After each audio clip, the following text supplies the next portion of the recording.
বিচার আপনারা করতে পারবেন না। আপনাদের এই ধরনের কোনো রেকর্ড নাই, আপনারা পারবেন না।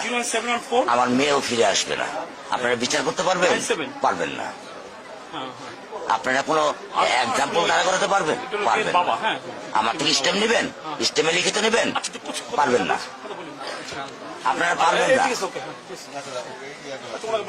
আপনারা পারবেন না।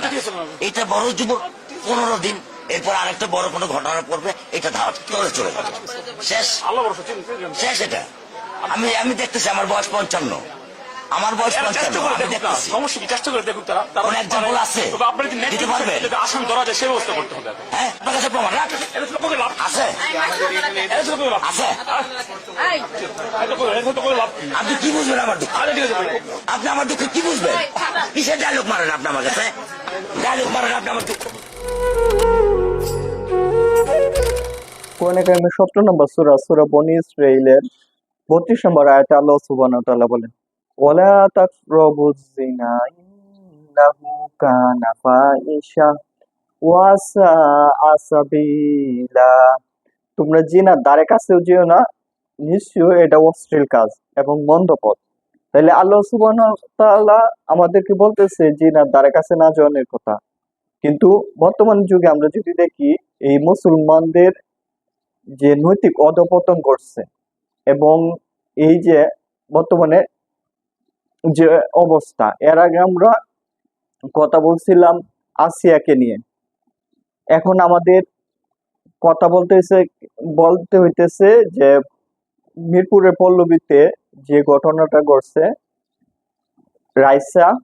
রামিসা তাকে নিয়ে, সে ক্লাস 2 এ পড়ে, একটা মেয়ে, তাকে কি করা হয়েছে?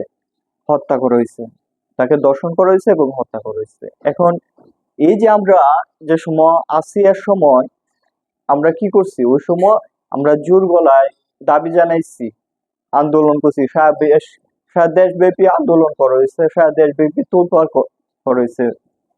মিডিয়া এটা মানে একদম সয়লাভ হয়ে গেছে মানুষের আন্দোলন।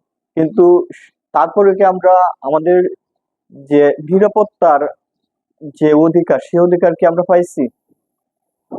রাসূলুল্লাহ সাল্লাল্লাহু আলাইহি সাল্লাম বলেন যা সহিহ বুখারীর 6133 নম্বর হাদিসে, আবু হুরায়রা রাদিয়াল্লাহু তাআলা আনহু বলেন, আমি রাসূলুল্লাহ সাল্লাল্লাহু আলাইহি সাল্লামকে বলতে শুনেছি যে মুমিনরা এক গর্তে দুইবার দংশিত হয় না। যে সময় আসিয়ার ঘটনা ঘটছে, সে সময় আমরা এটার জোর দাবি জানাইছি, দৃষ্টান্তমূলক বিচার। হ্যাঁ, এখন এই যে মানুষের যে দাবি দেওয়া, মুসলমানদের যে দাবি জানানো, এটা তারা কি করবে? তাদের সবকিছুই তো ইসলামের ভিতর থেকে আসতে হবে।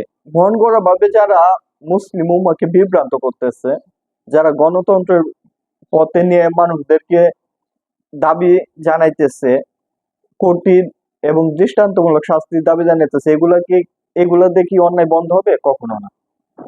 রাসূলুল্লাহ সাল্লাল্লাহু আলাইহি সাল্লাম যে বলছে যে মুমিনের সবচেয়ে বড় নিয়ামত হচ্ছে ঈমান, তারপর হইছে নিরাপত্তা এবং সুস্থতা। তাহলে এখন এই যে আমাদের সমাজে যে আজ নিরাপত্তা নেই, যে ক্লাস 2 এ পড়ে একটা মেয়েরও নিরাপত্তা নেই, একইভাবে আসিয়ারও নিরাপত্তা ছিল না।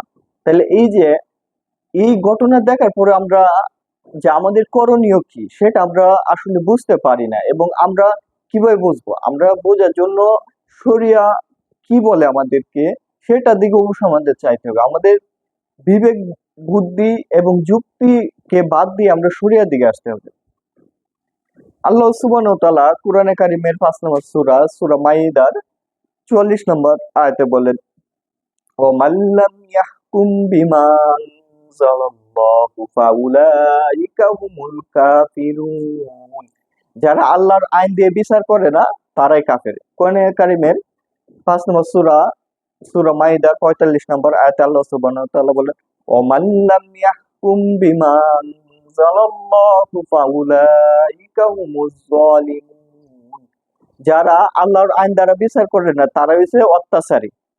একই সূরার 47 নম্বর আয়াতে বলেন, ওয়া লাম ইয়াহকুম বিমা আনজালাল্লাহু ফাউলাইকা হুমুল ফাসিকুন। যারা আল্লাহর আইন দ্বারা বিচার করে না তারাই হচ্ছে অশান্তি সৃষ্টিকারী। আল্লাহ সুবহানাহু ওয়া তাআলা কোরআনে কারিমের 4 নম্বর সূরা সূরা নিসার 60 নম্বর আয়াতে বলেন, আলাম তারা ইয়াজউমুনা আন্নাহুম আমানু বিমা উনজিলা ইলাইকা ওয়া মা উনজিলা মিন ক্বাবলিক ইউরিদুনা আইয়াতাহাকামু ইলা তাগুতি ওয়া ক্বাদ উমিরু আইয়াকফুরু বিহি ওয়া ইউরিদু শাইতানু আইয়াদিল্লাহুম দালালাম বাঈদা। রাসূলুল্লাহ সাল্লাল্লাহু আলাইহি ওয়াসাল্লামের কাছে একজন আনসারী সাহাবী ও একজন ইহুদি বিচার নিয়ে যাইতেছিল। তবে এই আনসারী সাহাবী চাইতেছিল যে এই বিচারটা ইহুদি সর্দার কাব ইবনে আশরাফের কাছে নেওয়া হোক, কারণ এই আনসারী সাহাবী মনে মানে উনি জানতো যে উনার অপরাধ ছিল। এইখানে তিনি চাইছিল যে কাব ইবনে আশরাফ যেহেতু দুর্নীতি পরায়ণ, তার কাছে নিয়ে লেগে তাকে কিছু ঘুষ দেয়া রাজি করানো যাবে, আমার পক্ষে নিয়ে যাবে রায়টা। তখন ইহুদি বললেন না, যে তোমাদের নবীর কাছে আমরা যাই। তখন নবীজি ইহুদের পক্ষে রায় দিলেন। তিনি দেখলেন যে এখানে সঠিক হয়েছে ইহুদি। তারপর এই আনসারী আবার কি উমর রাদিয়াল্লাহু তাআলা আনহুর কাছে গেলেন। তখন উমর রাদিয়াল্লাহু তাআলা আনহু কে আবার ইহুদি বলছেন যে এই বিচারটা প্রথমে করছে রাসূলুল্লাহ সাল্লাল্লাহু আলাইহি ওয়াসাল্লাম। তখন উমর রাদিয়াল্লাহু তাআলা আনহু বলতেছে যে তুমি কি তার রাসূলুল্লাহ সাল্লাল্লাহু আলাইহি ওয়াসাল্লাম বিচারে অসন্তুষ্ট? তখন তিনি বলছে যে আমি চাই যে আপনি বিচারটা আবার করেন। তখন তিনি ঘর থেকে তলোয়ার নিয়ে আসা তার গর্দান তিনি নামায় দিছে, তাকে শিরচ্ছেদ করছে। এই প্রেক্ষাপটে এই সূরাটা নাজিল হয়েছে। এবং তখন রাসূলুল্লাহ সাল্লাল্লাহু আলাইহি ওয়াসাল্লাম বলছে আমার বিশ্বাস হয় না যে উমর একজন মুমিনকে হত্যা করবে। আর তখন কাফেররা এই বলে সারা আরব বিশ্বে প্রচার করতেছিল যে দেখো তোমরা ইসলাম ধর্ম গ্রহণ করো না, যে মুসলমানরা মুসলমানদেরকে মেরে ফেলে। তখন আল্লাহ সুবহানাহু ওয়া তাআলা ইয়াত নাযিল করছে যে তুমি কি তাদের দেখো না যারা মনে করে তোমার উপর এবং তোমার পূর্ববর্তীদের উপর ঈমান এনেছে। মানে এই যে আনসারী যে ব্যক্তিটা ছিল তিনি মনে করতো যে আমি তো নবীর উপরে ঈমান আনছি এবং আগের নবীদের উপরেও ঈমান আনছি, কিন্তু তারা তাগুতের কাছে বিচারপ্রার্থী হয়, অথচ এর কোনো নির্দেশে আল্লাহ দেননি, মানে এটা নিষেধ করছে। আর শয়তান তাদেরকে যে চূড়ান্ত ভাবে পথভ্রষ্ট করে দেয়। তার মানে কি, যারা আল্লাহর নিষেধ বিধান মানবে না, যারা এতে সন্তুষ্ট থাকবে না এবং সমস্যার সমাধানের জন্য আল্লাহর বিধান মানবে না, তারা অবশ্যই কি ইসলাম থেকে বিচ্যুত, তারা অবশ্যই কাফের হয়ে যাবে। তারা যদিও নবীজির উপর ঈমান আনে কিংবা এই নবীজির যে পূর্বে যা কিছু নাজিল করা হয়েছিল সেগুলোর উপরে ঈমান আনে, কিন্তু নবীজির ফয়সালা কোরআন হাদিস না মানার কারণে।